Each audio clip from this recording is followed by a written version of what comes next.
Well, hello, everybody. Whether you're here at our Legacy campus or you're watching online, really glad that you're here. And today we are starting a new series called No Offense. We just saw No Offense, None Taken. In a world like ours, where there's a lot of offense given and a lot of offense taken, how can we navigate relationships in a way where we can kind of it's not that there aren't issues to think about, but how do we do that in a way where we kind of chill out a little bit on the being easily offended part, and even when there are hurts and issues, to work through those things in a way in our key relationships, because relationships are hard, in a way that can build connection, not disconnection, when we deal with that. And so that's what this series is about. And today we're talking about a choice that love makes, and therefore that's our ethic. If you're a Jesus follower, and as we're going to see, even if you're not, it's a really good idea, that love is not easily offended. And we're going to see that passage later. It could be translated not easily irritated, not easily angered, not easily offended, but love makes a choice to be not easily offended. Just like the song we just heard, Not Easily Offended. Remember that? And I'm singing because last week at Easter, you guys kind of crushed my dreams a little bit on singing. When I said I could, if I said I could sing like Dane, or one of these worship people that sang, you would say, Dream on, yeah. And so I don't think that's bad, right? I'll do it one more time and clap if you think it's good. Not easily offended. Okay, I got time, I'll work on it. But what does it mean to be not easily offended? And what does it look like to do that choice? And what about things that should offend, all that. So when it says not easily offended, that implies a scale, right? That some people are easily offended and some people are not easily offended. Right, and so there's a possibility of any of that. So I want you to think about that. Think about it on a scale of like 1 to 10. So 1 is somebody who's like unoffendable. Like they're just unoffendable. You're not ever gonna offend them. And 10 is somebody who's offended all the time. You breathe wrong, seems like they're offended. Like they're very easily offended. And think about where you are on a scale of 1 to 10. Now, if you're bothered by the question and you're kind of agitated right now, you're a 10. So I'm just trying to make it easy for you. And if you're bold, what you could do later, not now, is ask somebody that you know pretty well what they think you are on a scale of 1 to 10. If you're smart and somebody asks you that, don't answer. Just say, oh, I think you're great. I don't know what number you think, whatever it is, But you'll find out pretty quickly, right, the people who are easily offended. And if some of you are really low on that, like, that you're not easily offended, and if you're in that category, you're like the favorite person in your friendship circle because you're so easy to be around. And people love to be around you, and they'll share things with you, and they'll feel very free with you and have a more open, full relationship with you. Somebody who is on the other side of the scale, we still love them, but they can be really difficult. Somebody who's easily offended, where you feel like you have to walk on eggshells otherwise, all the time and say everything just right, and you're trying to assess their mood and see how they're reacting and that's kind of exhausting. And so when you think about who you want to be, I think we'd all say, yeah, I'd want to be the not easily offended person. I may not be that person at this point, but I would love to be that. And I do think, as I was assessing my own self, I tended to be, when I was looking at this, a little bit overly generous on this one, thinking I'm more easily or less easily offended than I probably really am. And you'll see that reflected today. And I think it's easy to do that. But what does it look like to be not so easily offended? And it's not only a good choice that will make you happier and make relationships easier, but it's also a godly choice. And here's just a few verses to give context for that. From the Bible, 1 Peter 4:8 says, above all, love each other deeply, because love covers a multitude of sins. Love doesn't amplify the sins of another person against you. Love has a way of covering. Proverbs 12:16, Solomon said, fools have short fuses and explode all too quickly. The prudent quietly shrug off insults. They're relatively unoffendable. Proverbs 18:11, a person's wisdom yields patience. It is to one's glory to overlook an offense. It's to one's glory to be relatively unoffendable. But what does that really mean? Because should we not be offended by anything? Should we never stand up for ourselves? Should we never have boundaries? Should we never? Those are great tensions to keep in mind. But what would it look like to be relatively unoffendable? And even if we find ourselves, as we go through this process today, there's some things that are like, this is an issue I need to deal with. How would we do that in a way that could not be personal and have a lot of heat to it, but actually be a positive part of taking a relationship forward, at least set it up for that? So the way we're gonna do that is we're gonna build a biblical filter, primarily around one key passage in the Bible, 1 Corinthians 13, the 4-8, the little love chapter. And we're gonna build a 3-stage filter.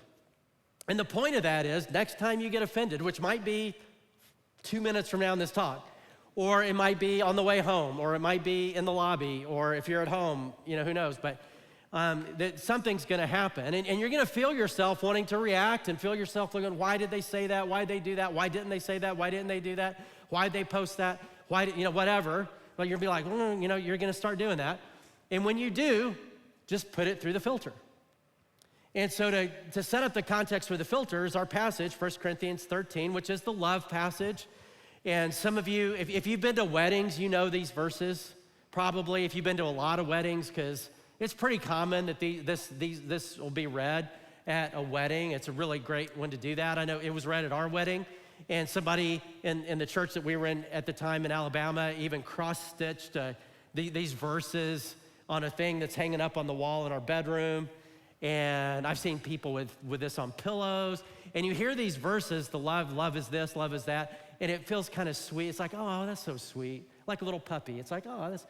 But when you actually look at what love does, love is difficult and radical and not natural. God will help us do it, but it's not natural.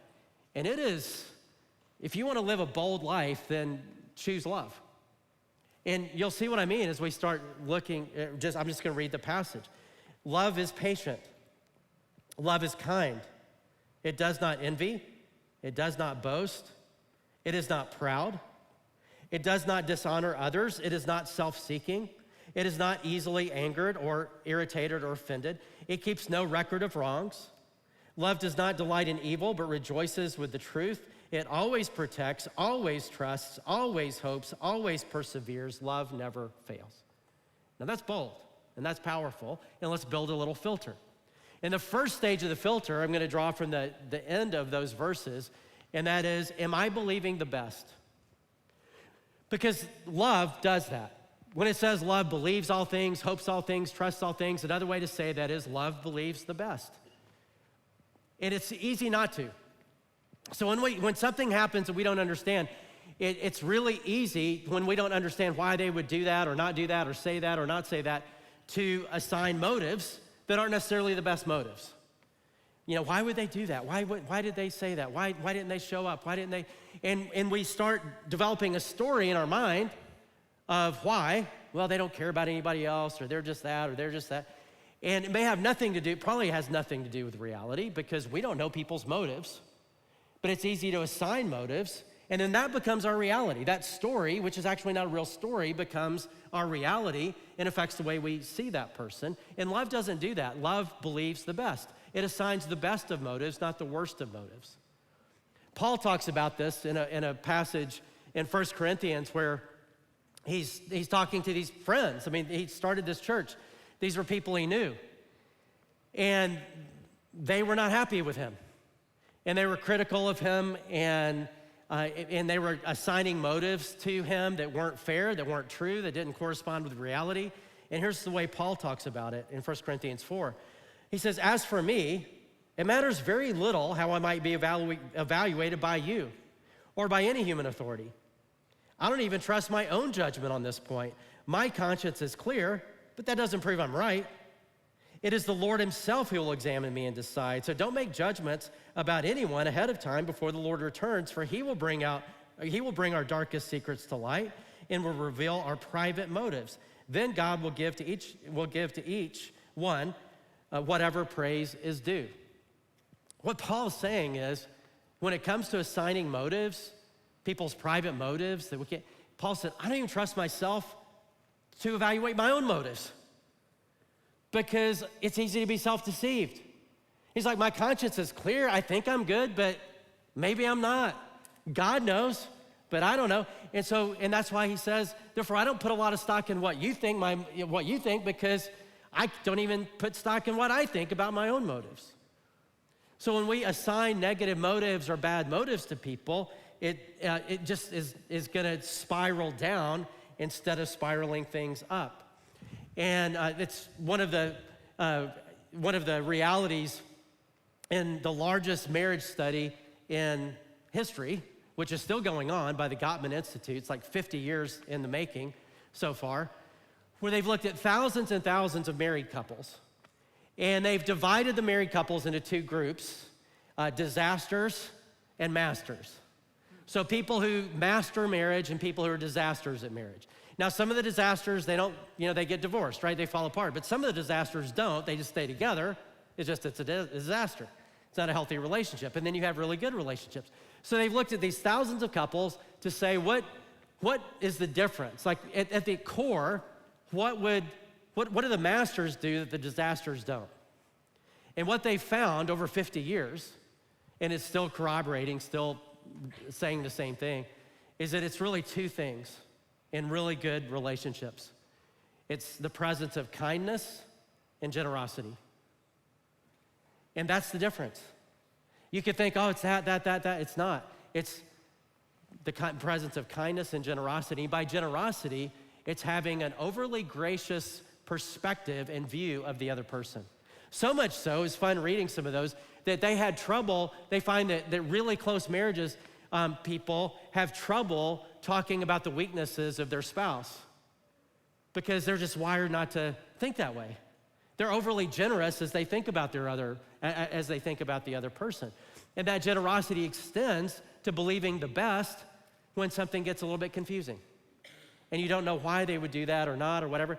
These couples just assign the best motives, and they may have a conversation to talk about it, but until they can, they believe the best in the other person. Let me give a scenario to just make this really practical. So the scenario is an anniversary dinner.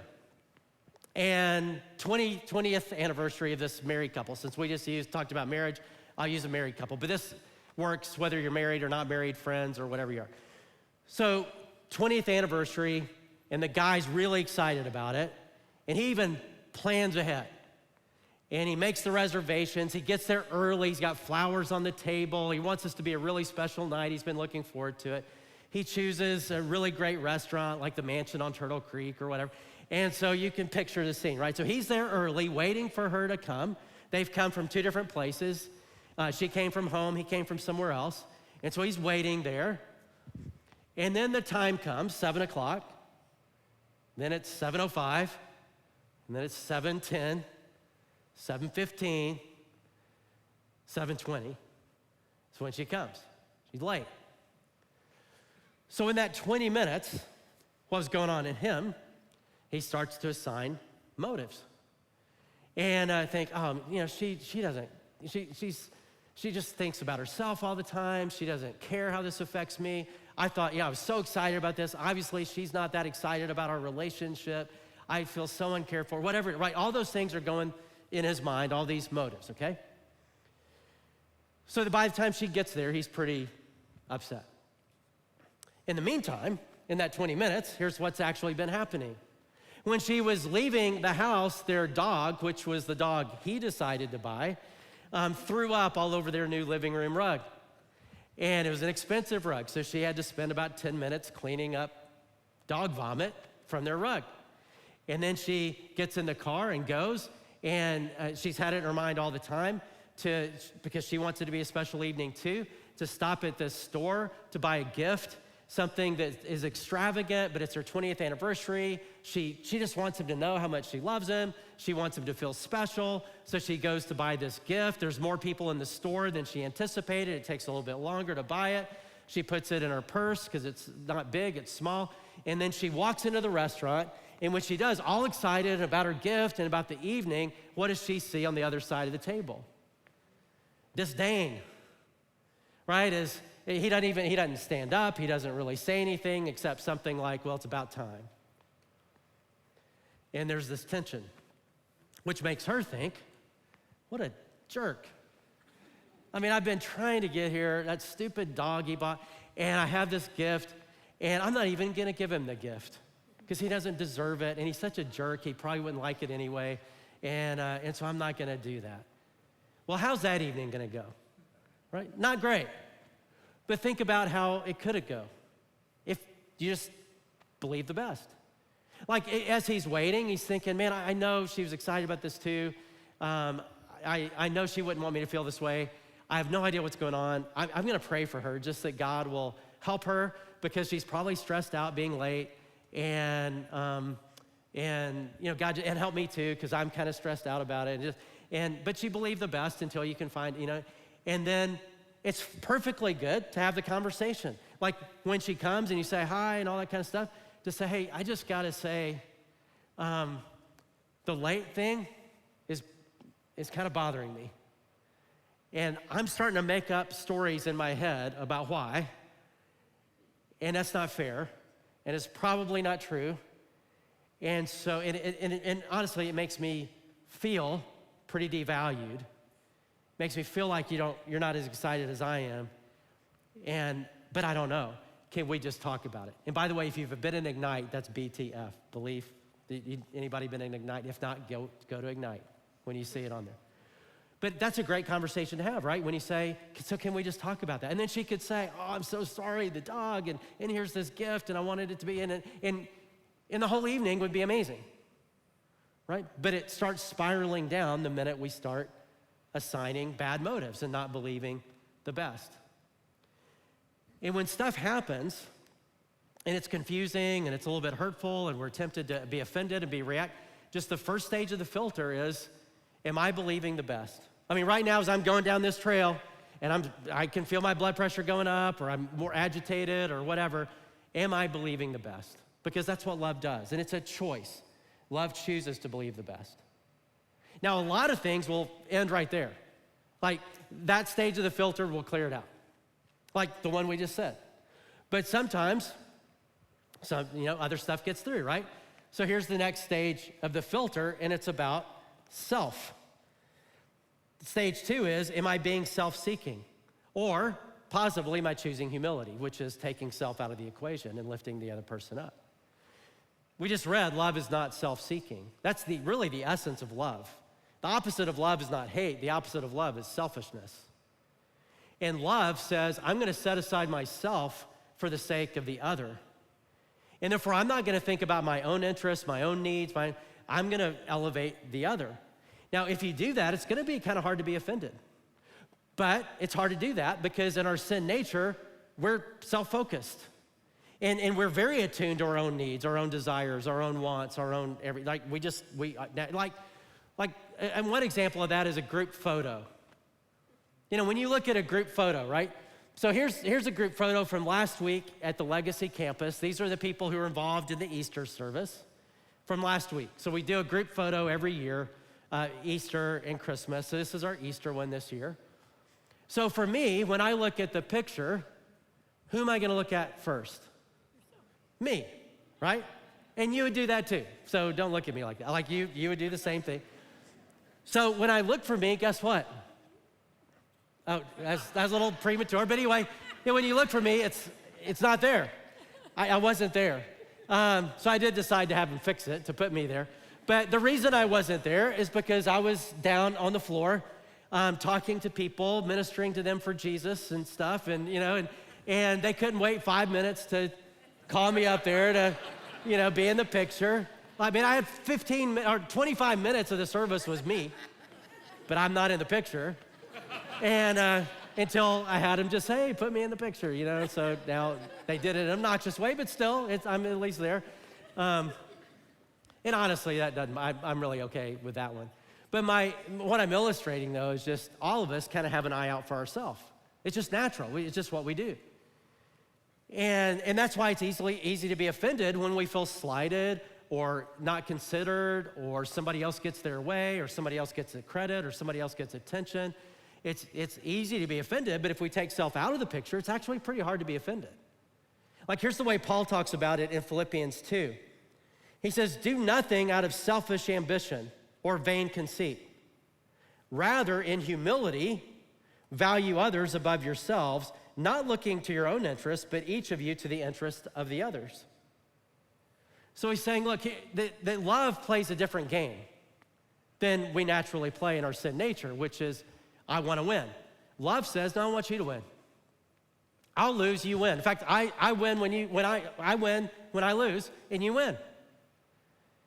When we focus on the needs of the other person, the desires of the other person, it's not that I'm worried about myself. I want to make sure that your preference, your needs, your whatever is given. And you can imagine, right? It'd be kind of hard to be offended if that's kind of where you're coming from. Now, in a really healthy relationship, when it really works, friendship, church relationship, marriage, whatever, when two people are relating this way, where they're both trying to outserve each other, they're both trying to outlove each other, they're both trying to meet the needs of the other, not so much themselves, well, it works great, right? Because both people's needs get met. They're just not self-focused, they're other-focused, and it's like amazing. That's a good thing to strive for. But what about relationships that are more one-sided? Like where you're giving, and they seem to be fine, taking, and you think, well, then what? And Paul talks about that also, just this other-focused ethic. In a passage, it's really kind of shocking, and it's also we've been in Corinthians a lot, it's also in 1 Corinthians, where Paul's talking to the Christians who are angry at each other, offended by each other so much that they are taking each other to court, lawsuits. And Paul, first of all, is like, why are you going to secular courts? Like, can't we just deal with that in the church? Like, what are you doing? But then even he goes beyond that. And this is kind of shocking. He says, the very fact that you even have lawsuits among you means you've been completely defeated already. Why not rather be wronged? Why not rather be cheated? What he's saying is if our ethic is, I'm going to lift up the other person above myself, humility says I'm going to take self out of the equation and lift the other person up. If they win, if they get one over on me or whatever, you know what? Cool, I just won. He says, like, even if you're cheated, even if you're taken advantage of, if you have an other-focused thing, it's like, hey, I know they thought they just won. They thought they just pulled one over on me, but actually, they didn't. It's my opportunity to love them, my opportunity to serve them. Now, I know there's some caveats in that, but it is what it is. And imagine if we had such an other-focused thing that we kind of took self out of the equation. Like, here's one example. As I was just thinking about my own history, my own life, and this was years ago when I was not the lead pastor, but another kind of pastor on our staff, and Gene Gatz is right here. He was our founding pastor, and so he was the lead pastor then. And we had moved offices. We just moved into some new offices, not here at our Legacy campus down in Richardson. And the person who was assigning offices, assigned, that's a tough job, and she assigned, me an office. And the office that she assigned me was an interior office with no windows. And that bothered me because there were people that were lower on the org chart that had way better offices with windows. And is that petty? Yes, it is. Okay, I'm not gonna be offended, that's petty. But that's what went on. So I decided to go talk to the person who assigned them, and I'd already assigned some motives of why she would do that, totally unfair. It has nothing to do with her. She did great. But I went to talk to her, let her know how I felt, and then I went back to my office, and Christians talk about, the Bible talks about the Holy Spirit, God convicting us of sin and stupidity and all that. And it was one of those moments where I sat down, it was like God speaking into my heart saying, okay, let me get this right. So what you want is to take away a better office from somebody else so that you can have it. And that would make you happy. And I was like, no, that's gross. That's not what I want. So then I had to go back to the person and say, look, I was stupid. I'm really sorry, right? But when we elevate self, it's easy to get offended. And in fact, I think that's sometimes if you're offended a lot, it may be because you're around a bunch of jerks. It really may be. But it may be that you're actually pretty self-focused. And you can decide, you can discern, but it's kind of a yellow flag, right? Because one of the reasons love is not easily offended is it takes self out of the equation.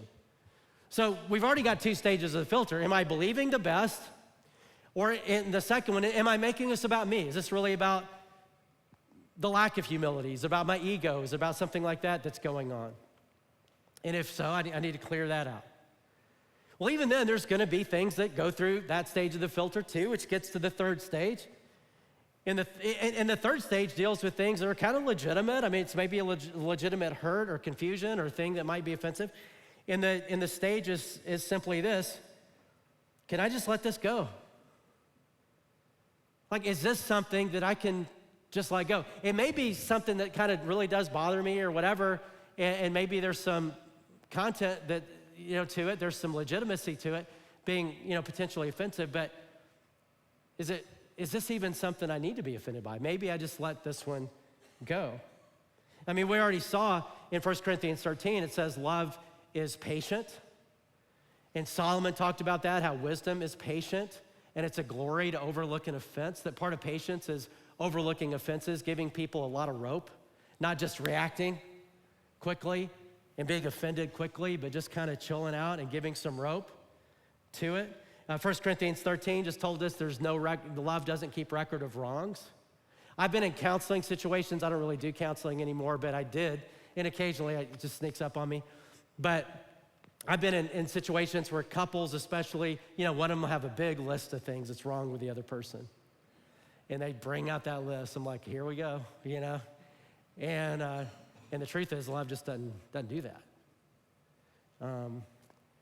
Colossians 3:13, Paul says, make allowances for each other's faults and forgive anyone who offends you. Remember, the Lord forgave you, so you must forgive others. What he's saying is, hey, what if we treated people the way God treats us? Because the way he treats us is he gets it that we're not perfect, and we're gonna say things sometimes wrong, and we're gonna do some things that aren't quite right. And imagine if God wasn't so forgiving and so gracious. Imagine if we got in trouble for every bad thought and every bad thing we did. Like, none of us would be sitting here. We'd all be little piles of ashes, right? And so why don't we extend that same kind of grace to other people? In Hebrews, the writer of the Hebrews, says this in Hebrews 6 and Hebrews 8. I love this.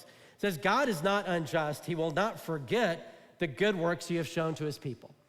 So God is so gracious that he will not forget the good things that you do. But there's also but he's so gracious, there are some things he will forget. And here's Hebrews 8. I will forgive their wickedness and I will remember their sins no more. So God kind of does the opposite of what we naturally do. Because what we naturally do when we get bothered by something is that we forget all the good that they've done, the totality of the relationship, as we fixate on the thing that is bothering us.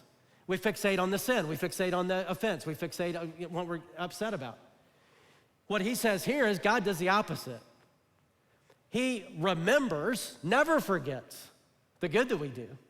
In the totality of our life, he is kind of forgetful about our sin, which is, again, good thing for us, right? And imagine if we did the same thing with the other. Then even if somebody does something that's uncharacteristic, you're like, you know what? Yeah, that does bother me. Maybe I need to talk about that with them. But the truth is, man, the totality of the relationship, they're a good person. And this was an anomaly, and maybe we do need to work through it, but it helps us to be way more gracious. Psalm 103, God does not treat us as our sins deserve or repay us according to our iniquities. As high as the heavens are high above the earth, so great is his love for those who fear him. As far as the east is from the west, which is infinity, he's removed our transgressions from us. Meaning, God doesn't treat us the way we deserve to be treated because he's gracious. And so a great question to ask is, you know what? Do I just need to be gracious? Like maybe I just caught him on a bad day. We talked about that with our leaders here during the pandemic when things were anxious and people got grumpy and people were a little bit raw in some of the things that they would say to each other in small groups or say to leaders or say to whatever, to just remind ourselves, hey, we have the opportunity right now to love people at their worst. they're not always gonna be like this, but right now we have the opportunity to love them at their worst. And so there's a lot of things we're just gonna be gracious about. There's a lot of things we're just gonna let go. I mean, there's some fouls that we'll call and we won't let everything go, but we can let a lot go because that's what God does for us. So that's the third stage. Now, if you think about this, next time something happens, somebody says something, posts something, does something, or doesn't do something, or doesn't say something, or whatever it is that's kind of confusing or disappointing, and you feel yourself, put it through the filter. Am I believing the best? Is this really just about me? Am I elevating myself? And honestly, is this something I can just let go? Is this something I can just be gracious about? And when you do that, a couple of possibilities exist. One is, as you put it through the filter, and you get all the way through this filter, a lot of things will just get filtered out. Like things that you would have been offended by really just go away. I experienced that last week. I had the opportunity to be with somebody that I hadn't seen in a while, and I've been offended, and it's on me. I've been offended for a while. I've been holding on to an offense with this person for a while. And I haven't seen her since, for a while, for months. And then I knew she was gonna be there, and it was a small event, so I knew I'd have to interact, and I didn't want to. I didn't want to go. I didn't want to talk to her. You guys think, man, my pastor's petty. I know. But anyway, so I went, and so I'm driving there, and I'm thinking, okay, I'm going. I really don't like what she did. I took it really personally, and it just bothers me, and I still don't like it. I know I'm gonna have to see this person. I was like, okay, here's my plan. I'm not gonna say anything. I'm just gonna let her know by my look what she's done, right? And she already is gonna feel guilty and all that anyway. I'm not gonna make it easier on her. I'm gonna let her know, yeah, you better feel guilty, okay? Again, I know I'm discrediting myself here for a lot of people, but so as you can imagine, that didn't last the whole drive if you're prayerful about it. And I knew I was doing this talk, right? I was preparing this stupid talk that it was gonna ruin my plan, because it was gonna be kind of fun to do that, kind of give the look of, I know. And I thought, and now I was kind of looking forward to going all of a sudden, right? Until this thing ruined it. So I thought about, okay, am I believing the best? No, I'm not. I've assigned motives without talking. I have no idea what our motives are. I feel like I know, and I've been locked in for a while, and that's why I've been so offended, and the truth is, that probably has nothing to do with reality. And love would say, you know what, don't do that. Believe the best. And when I did that and started thinking about what good motives might be, I was like, well, that's actually what she did might make a little sense. And then the second thing is this about me being self-seeking. Am I making this about me and elevating me? And that's what's bothering me. And if you are guessing, you're kind of playing along with it, yes, that certainly is true. I took something personally I really shouldn't have. I made it about me, and it's really not about me. And in fact, when I think about the decision she made, for her, it really is better. It's not better for me, but it really is better for her. And then it kind of shifted. I'm like, you know what, God, I should delight in that. It's better for her. That's a good thing. And then I didn't have to go to stage 3 because it was already gone. Should I just let this one go? And because I've already let it go because it got filtered out.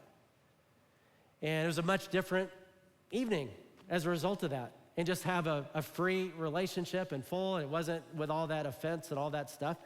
And totally different deal. Now, so that's one thing, is it can get filtered out. But another possibility is it gets through the filter. And there's still something there. And that's a good thing. That's not necessarily a bad thing. Maybe there is something to work through. There is a hurt to walk through. There is something confusing to talk about.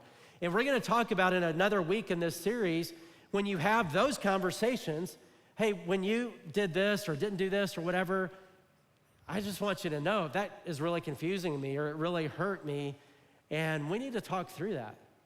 That's a good thing. Like that can help if you do it the right way, and that's what we'll talk about, is how to do it the right way that leads to greater connection rather than great disconnection. So we don't have to avoid those kind of conversations. We can actually have those conversations, because sometimes that's the most loving thing to do, is to have those conversations and And to have it. But when you go through this filter, what you'll find is, even when you have that conversation, that all of a sudden it's not so personal anymore. And you don't have this whole narrative in your mind about that's terrible, about like you've cleared that out. You go into it much more open, much less heated, and you can just have a loving conversation, speak the truth in love. Ephesians said you can just have this conversation without all the stuff that makes those conversations so difficult. So I encourage us all to practice this week. Maybe even this weekend, something happens. Just go through the filter. You know, am I believing the best? Am I making this about me? Is it self-seeking? Is this something I can just let go? And if not, I mean, you may get down, okay, God, maybe we do need to have a conversation. Help me do that well. And come in a couple weeks and that's what we'll be talking about. And I want to go to God with this stuff because I think a lot of us are holding on to things that we've been offended by, just like I was with this person. And that was impacting me in ways that not good. And it certainly impacted our relationship because I was avoiding this person and again, like we talk about the totality of relationship and the totality of our relationship, she's amazing. And God remember the good that we do. He remembers the totality of relationship. I was focused on that one thing and saying, I don't even want a relationship, which is not cool. So what would it look like with whatever you have to take it through the filter, think of an offense, and we're gonna bring it to God right now and ask him also to help us be like him because he is, if you're gonna put him on the scale, he's a 1.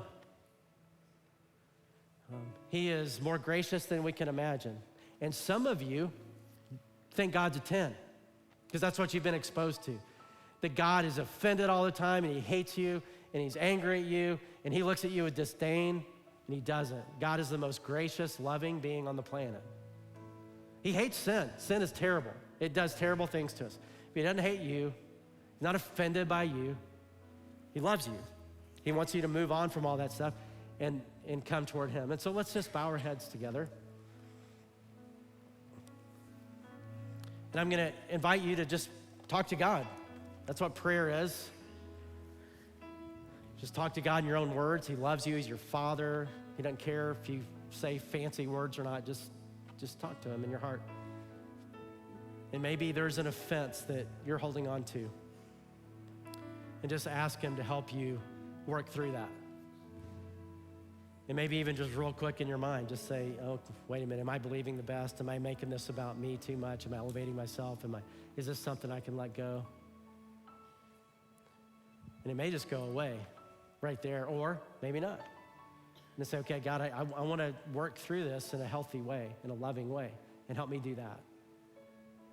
But would you remove the anger and the haughtiness that I might be feeling right now, even thinking about that?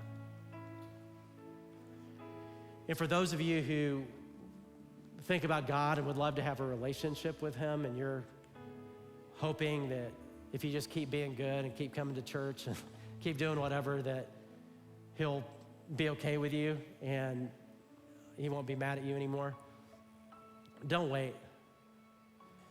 He's your father. He loves you. Just picture him with his arms open wide, just saying, come on. I know your faults. I know it's not the way I relate to you. Father, thank you that you are more gracious than we can imagine. Help us to be that with each other and to work through real hurts too in a way that we can build better connection with each other. In Jesus' name, amen.